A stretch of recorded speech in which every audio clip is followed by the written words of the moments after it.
susubukan ko ng labasan doon, nakabalik ko lang sa loob. Aswang sa Negros. Tingnan natin to guys.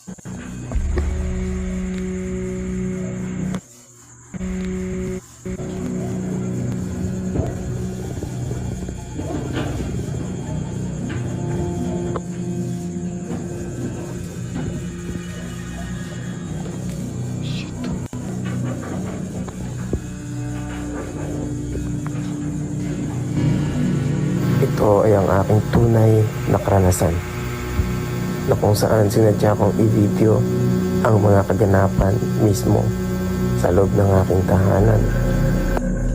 Isa nga pala akong manggagamot na kilala sa katawagan na Babaylan DJ.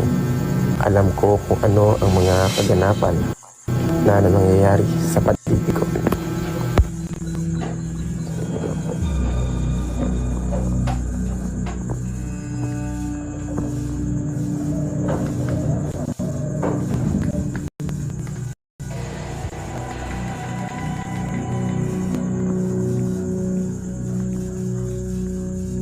Ang intensyon ko dito ay ipaalam sa inyo na hanggang ngayon ay umiiral pa rin ang tinatawag na Philippine Mythical Creature dito sa Pilipinas. Totoo. Alam nyo mga idol, totoo talaga yan. Kahit ngayon meron pa rin. Pero ngayon hindi na sila masyadong gumagambala. Hindi kagaya noon ba, halos araw-araw. Ngayon namumuhay pa rin sila kahit saang lugar. Kahit nga mga yung may maraming kapitbahay, nandyan din sila hindi lang nagpapahalata. Dito sa amin meron. Alam ng mga kapitbahay niya na siya aswang, pero hindi lang niya ginagalaw kasi hindi rin siya nagkagalaw doon.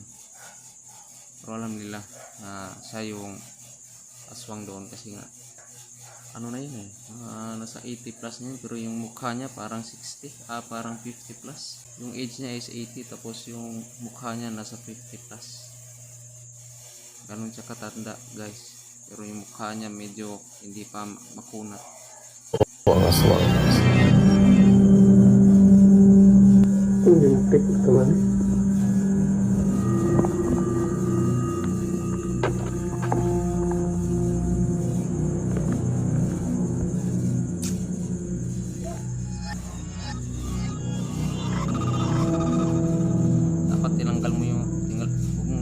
Dapat di mo nilagyan ng background sound, nakadistract yan. Lalo't na walang nakikita sa video, naririnig lang, dapat walang background sound yan.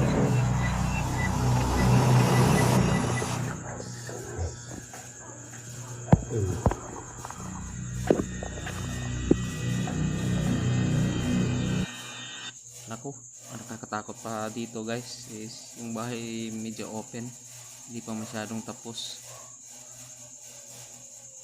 kaya pwedeng pasukan yan ng mga entities.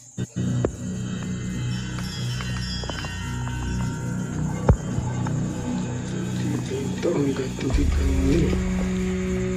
ang ilaw naman sa labas.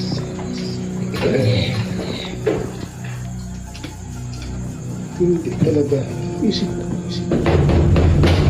Hindi tawid maganda. Maluskus na sa bubong, dapat hindi mo nilagyan ng background sound para marinig namin. Parang maluskus.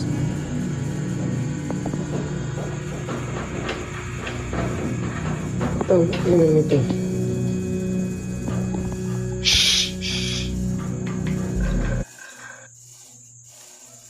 Kapag ganyan yung nangyayari, may naka-experience ng ganyan, or kayo maka-experience ng ganyan, huwag yung labasin kasi baka papasok yan. Huwag yung lumabas. Yan yun siya dyan, aalis lang naman yan. Ito sinayos sa wala. Kaya ako umalis. Yung pag sinigurado ko siya, ito siya. Tapos, Paano aalis yan? Yung intention nga yung bata, di ba? Hindi aalis yan.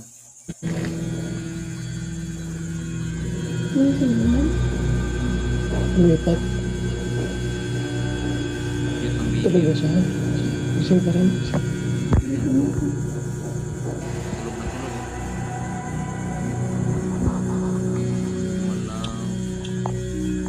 Hindi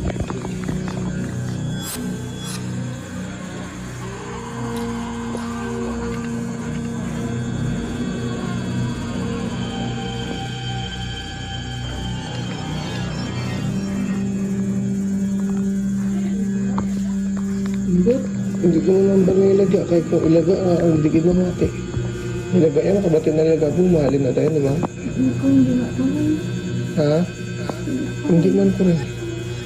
Tapos kung gabi daw, grabe yan, meron kagalis mo ba niya? Saka ko bigay sa akin.